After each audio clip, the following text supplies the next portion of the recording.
showtime. Or really, hero time. It's Hero Factory time on the Bionicle Inspiration series, the show where we spotlight mocks from across the community to give you some ideas if you're building some Bionicle or construction-related characters. I try every sort of roughly 10 episodes to do a Hero Factory episode, and it's about that time, so let's not talk about Bionicle today. Let's talk about some cool Hero Factory mocks and give you some inspiration for your next hero or villain. Evo Elite Armor was built by Ned D. Mastermind. It was all by design, because he's a mastermind. There's something really nice about a solid, bulky, and compact Hero Factory hero.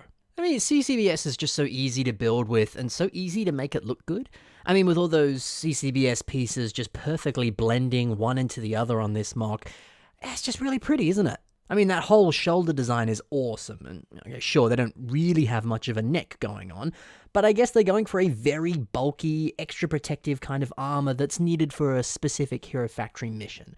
So I don't think that's a problem at all. But still, looking at the compact shoulders and the simple but elegant leg and waist armor, it's just great to see how using just a few CCBS pieces allows you to craft brilliantly shaped designs that look so clean, look so compact, and look so cool.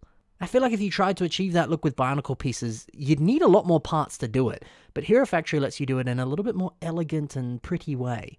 When I say Hero Factory, I mean CCBS, but a lot of Hero Factory was CCBS. You know what I mean. We also get a cheeky peek into how the torso and the kind of backpack for this mock were designed.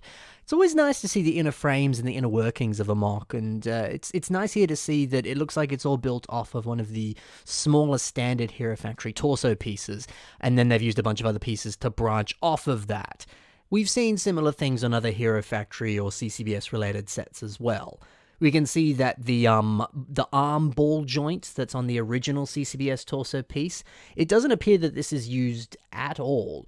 The actual arm branches off elsewhere, and that's done through other pieces. So it's great to see them making their own rules here and just using that torso as a bit more of a base of support and then extending it with other pieces. Maybe you could do the same. Kei Suwabe has built multi-legged mobile weapon.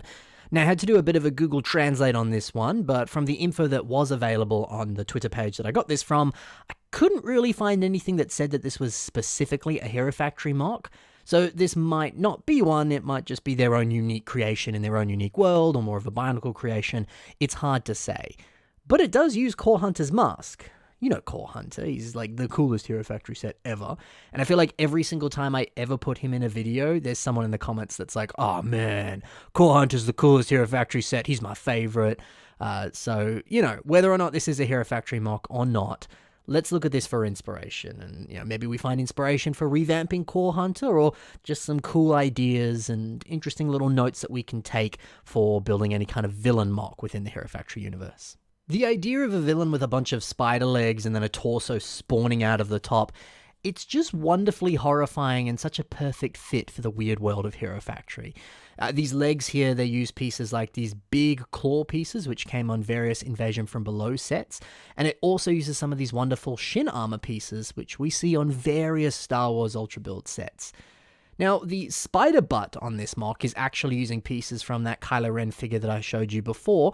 We can see two of those torso pieces on Kylo used here to form the rough shape of the butt, and then another one is also used on the torso as well.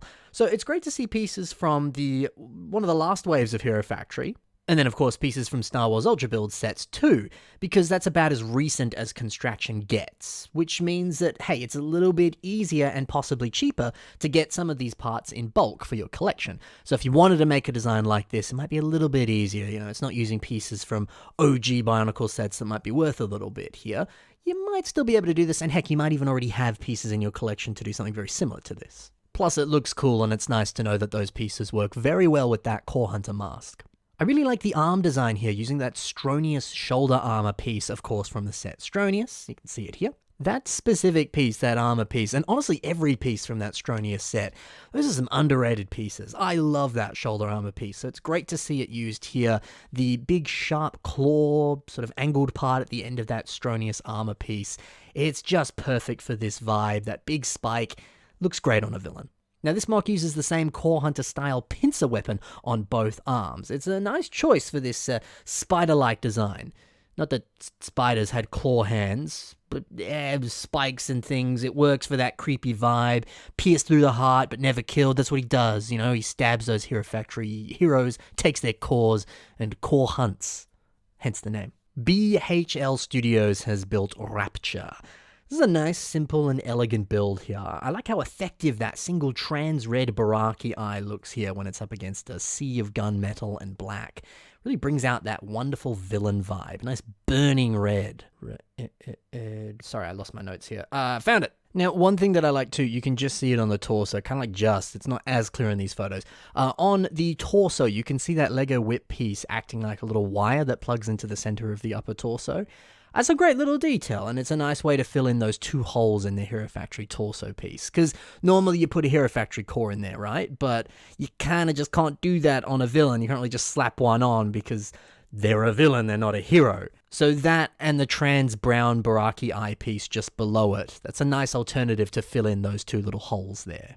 We've got a revamp of Wasix, and this was built by Elliot. Some really solid photography here. It's nice to see that shallow depth of field that's really blurring the background, and as a result, it makes the mock pop just that little bit more.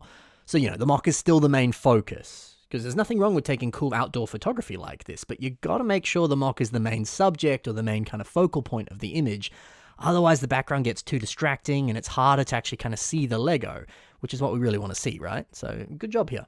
Now, it's nice to see Wasix, who originally looked like this, in case you're not familiar with the set. By the way, love that set, and also looking at the box here, man, I love that green packaging. It's just so striking and so pretty. Anyway, we're not talking about boxes here. The mock looks great, and it's nice to see that Elliot has beefed up and made this a much bigger version. I feel like, as cool as any set is, seeing a bigger Titan version is always impressive. That's something that's never going to go out of style, you know, just beefing up a character that was either an average-sized build or a smaller one, and then making them huge, bigger, bulkier. I love that.